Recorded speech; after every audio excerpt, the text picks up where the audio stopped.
అదే RTV app వార్తల్ని క్షణాల్లో చదివే అవకాశం ఉంటుంది. ఒక న్యూస్ పేపర్, ఒక టెలివిజన్ ఛానల్ మీ చేతుల్లో ఎప్పుడూ ఉంటాయి. మరి ఆయన తాలూకా జ్ఞాపకాలతోనే ఈరోజు శ్రీకాకుళం జిల్లాని మరొక స్థాయికి డెవలప్ చేయాలన్న ఆలోచనతో అందరం కూడా కలిసికట్టుగా కృషి చేస్తున్నాం.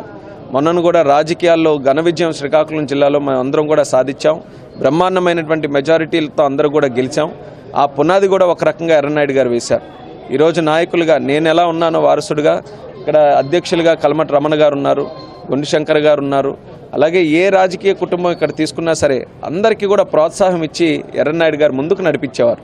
అంటే కలిసెట్టి అప్పలనాయుడు గారు ఈరోజు ఎంపీగా ఉన్నారు విజయనగరం. అలాగే ఎంతోమంది ఆయన తాలూకా పరిచయాలతో ఆయన ఏ రకంగా రాజకీయాలు చేసేవారో దాన్ని ఒక పాఠంగా నేర్చుకొని ఈరోజు అందరూ కూడా రాజకీయాల్లోకి ముందుకు వచ్చారు. అంటే వారసులు అందరూ అని చెప్పుకోవాలి, ఎర్రన్నాయుడు గారి తాలూకా వారసులు. ఈరోజు ఆయన జయంతి సందర్భంగా మరొకసారి ఆయనకి నివాళులు అర్పించుకుంటున్నాం, స్మరించుకుంటున్నాం. ఆయన ఏ లోకంలో ఉన్నా మాకు ఆశీర్వదిస్తూనే ఉండాలి, ఆయన కూడా ఆత్మకి శాంతి కలగాలని కోరుకుంటాం. అలాగే మన ఎమ్మెల్సీ అభ్యర్థి పాకలపాటి రఘువర్మ గారు ఎంతో అనుభవం ఉన్నటువంటి నాయకుడు. ఉత్తరాంధ్రలో ముఖ్యంగా గ్రాడ్యుయేట్స్ కానీ టీచర్స్ కానీ అందరితో కూడా సుపరిచితులు ఉన్నటువంటి వ్యక్తి.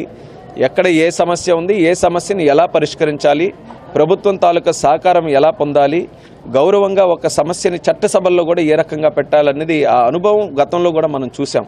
అందుకనే కూటమి ప్రభుత్వం తరపున మంచి క్యాండిడేట్స్ని ఎంచుకోవాలి, గౌరవంగా ఉండే వ్యక్తుల్ని, వాళ్ళ తాలూకా హిస్టరీ కూడా బాగుండాలి, ప్రజలు కూడా మన్ననలు పొందే వ్యక్తి ఉండాలని ఈరోజు ఒక నిర్ణయం తీసుకొని ఆయన ముందుకు పెడుతున్నాం. ఆ పెట్టిన దగ్గర నుంచి కూడా ముఖ్యంగా టీచర్స్ దగ్గర నుంచి మంచి స్పందన వచ్చింది. మంచి నాయకుడిని మీరు సెలెక్ట్ చేశారని, ఎక్కడికి వెళ్ళి ఎవరితో మాట్లాడినా అందరూ కూడా చాలా చక్కగా స్పందిస్తున్నారు. వాళ్ళకు కూడా మరొకసారి తెలియజేస్తున్నాను, 5 సంవత్సరాలు ఆంధ్రప్రదేశ్ రాష్ట్రం వైఎస్ఆర్ కాంగ్రెస్ పార్టీ పరిపాలనలో ఒక 20 సంవత్సరాలు వెనక్కి వెళ్ళే పరిస్థితి వచ్చింది. అందులో ముఖ్యంగా ఇబ్బంది పడిన వాళ్ళు, బాధపడిన వాళ్ళు టీచర్సే ఉన్నారు. టీచర్స్కి ఏ రకంగా మందు షాపుల దగ్గర కూడా నిల్చోబెట్టి వాళ్ళతో పనిచేయించారనేది ఒకసారి గుర్తుపెట్టుకోవాలి. బహుశా దేశమే కాదు, ప్రపంచంలో ఎక్కడ కూడా అంత అవమానం ఎవరికి జరిగి ఉండదు. కానీ మళ్ళీ మన ప్రభుత్వం వచ్చిన తర్వాత ఆ గౌరవాన్ని తీసుకొని వచ్చాం. వాళ్ళకి మొదటి తేదీకి భయం ఉండేది ఎప్పుడు కూడా, జగన్మోహన్ రెడ్డి గారి పరిపాలనలో శాలరీస్ వస్తాయో లేదనేది. అది కూడా లేకుండా ఆర్థికంగా ఎన్ని ఇబ్బందులు వచ్చినా సరే ఉద్యోగస్తులకి, ముఖ్యంగా టీచర్స్కి ఆ వాతావరణం, వాళ్ళు పిల్లలు చదువు చెప్పేవాళ్ళు, భావితరాలకి కూడా వాళ్ళ భవిష్యత్తు నిర్ణయించేవాళ్ళు, వాళ్ళకి ప్రభుత్వ పరంగా ఎటువంటి ఇబ్బందులు ఉండకూడదని వితిన్ 7 months ఇప్పుడు చూసుకుంటే వాళ్ళ తాలూకా ఎన్వైర్న్మెంట్ అంతా కూడా చక్కదిద్దాం. ఇంకా భవిష్యత్తులో చాలా కార్యక్రమాలు చేయాలి.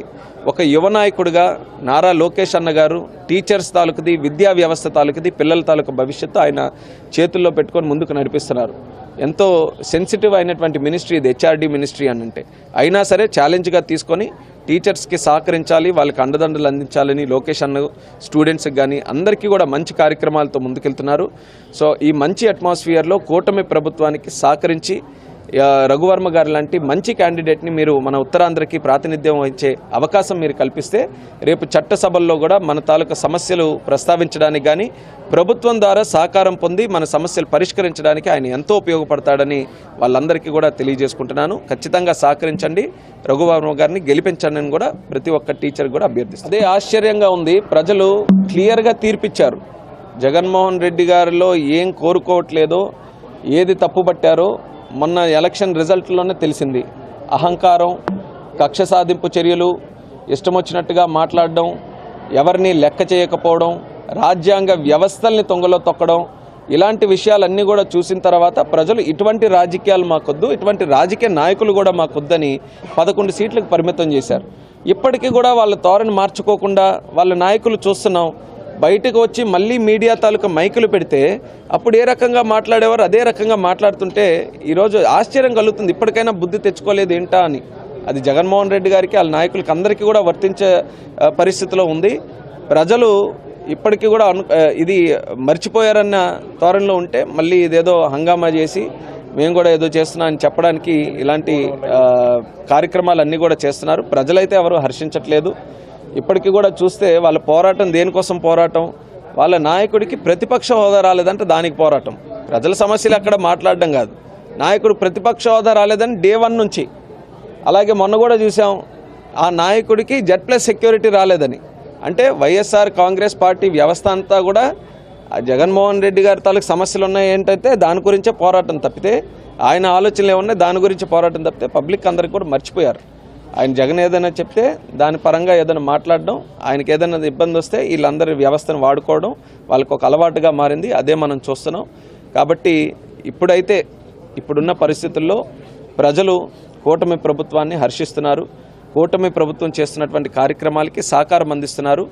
7 నెలల్లో ఎవరు ఊహించని విధంగా కేంద్రం నుంచి కూడా సహకారం తీసుకొని వచ్చి మళ్ళీ రాష్ట్రాన్ని గాడిలో పెట్టే పరిస్థితికి ఈరోజు చంద్రబాబు నాయుడు గారు కానీ, పవన్ కళ్యాణ్ గారు కానీ, నరేంద్ర మోదీ గారు కానీ ముగ్గురు కూడా దృష్టి పెట్టి రాష్ట్రాన్ని గాడిలో పెట్టారు. ఇప్పుడు వైఎస్ఆర్ కాంగ్రెస్ పార్టీ జగన్మోహన్ రెడ్డి తాలూకా ఆలోచన ఏంటంటే రాష్ట్రం అభివృద్ధి చెందుతుంది, మళ్ళీ కూటమికి మంచి పేరు వస్తుంది, దాన్ని ఎలా చెడగొట్టాలి, law and order situation create చేస్తే వీళ్ళు ఏదో పెట్టుబడులు తీసుకొని రావడానికి అందరికీ పిలుస్తున్నారు కదా, వాళ్ళకి రాకుండా భయపెట్టదాం, ఉద్యోగాలు ఎవరికి రానివ్వకుండా చేద్దాం. ఇది జగన్మోహన్ రెడ్డి గారి తాలూకు ఆలోచన. అది ఎట్టి పరిస్థితుల్లో సక్సెస్ అవ్వనివ్వం. మొన్న ఎన్నికలు కోడ్ పెట్టుకొని కూడా ఏ రకంగా దాన్ని ఉల్లంఘిస్తూ చేశారో ఇవన్నీ కూడా చూస్తున్నాం. మళ్ళీ అది చేసిన తర్వాత కూడా నాకు సెక్యూరిటీ కావాలి ఇవన్నీ అంటే అంత నాయకుడు అని చెప్పుకుంటున్నారు. మాజీ సీఎం అని రాజ్యాంగం తెలియాలి కదా, ఎన్నికల కోడ్ ఎలా వర్తిస్తుందో తెలియాలి కదా, ఎలా ప్రవర్తించాలో తెలియాలి కదా. ఇవన్నీ కూడా తెలియకుండా ఇండివిజువల్గా రాజకీయాలు చేస్తామనంటే ఆ రోజులు చెల్లిపోయినాయి. ప్రజలు కూడా ఈరోజు అలాంటి వాటికి స్వస్తి పలుకుతూ తీర్పిచ్చారు. ఎప్పటికైనా సరే వాళ్ళ ఆలోచన తీరు మారాలని కోరుకుంటున్నాను. మరిన్ని వీడియోస్ కోసం ఛానల్ ని సబ్స్క్రైబ్ చేయండి. లేటెస్ట్ అప్డేట్స్ కోసం వాట్సాప్ ఛానల్ ని ఫాలో చేయండి. అండ్ లింక్ డిస్క్రిప్షన్ లో ఉంది.